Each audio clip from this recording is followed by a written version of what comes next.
বয়স বাড়তে থাকলেও এই একটা দিন নিয়ে এক্সাইটমেন্ট আমার কখনোই কমে না। হাই, আমি অঙ্কিতা, আর আজকে আমি তোমাদের সাথে শেয়ার করব আমার বার্থডে মিনি ভ্লগ, যেখানে ছিল অল্প একটু ঘোরা আর প্রচুর প্রচুর খাওয়া দাওয়া। সকাল হতে না হতেই ঘুম থেকে উঠে দেখি পিসি আমার জন্য বানিয়ে ফেলেছে চাউমিন, যেটা আমার খুবই প্রিয়, আর এটা খেতে দারুণ হয়েছিল।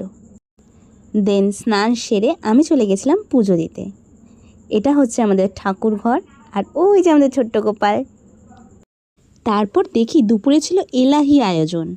অবশ্য আমাদের খেতে বসতে অনেকটাই লেট হয়ে গেছিল, কিন্তু অনেক রকম পদ রান্না করেছিল বাড়িতে।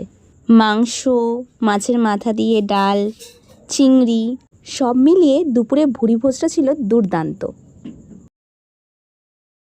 দিন বিকেলে রেডি হয়ে পড়েছিলাম বন্ধুদের সাথে বার্থডে সেলিব্রেশনের জন্য। আর এটা ছিল আমার ফুল আউটফিটটা। তোমরা বলো তো কেমন লাগছে? এই যে ওরা সবাই এসে পড়েছে। এরপর আমরা বেরিয়ে পড়লাম পায়েলের বাড়ির উদ্দেশ্যে, কারণ ওখানেই আজ আমাদের বার্থডে সেলিব্রেট হবে। গিয়ে পৌঁছাতেই হাতে পেয়ে গেছিলাম এত এত চকলেটস।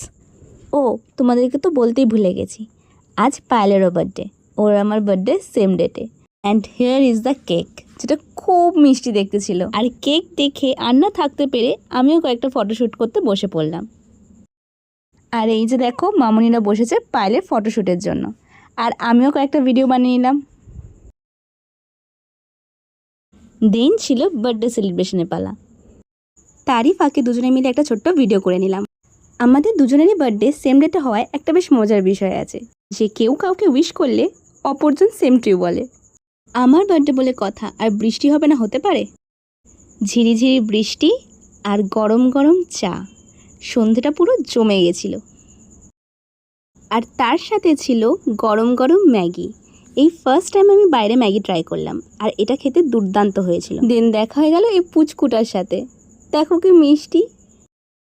আর বাড়ি পৌঁছে দেখি ডিনার এসে হাজির। আজকে ডিনারে ছিল বিরিয়ানি, আর সাথে ছিল গোলাপ জামুন, আর শেষ পাতে ছিল জন্মদিনের মেন আকর্ষণ পায়েস, যেটা ছাড়া জন্মদিন ইনকমপ্লিট। বছরের এই একটা দিন সম্পূর্ণটা আমার নিজের, আর এই দিনটাকে এত স্পেশাল আর এত সুন্দর করে তোলার জন্য আমার লাইফের প্রত্যেকটা পার্সনকে জানাই অনেক অনেক থ্যাংক ইউ।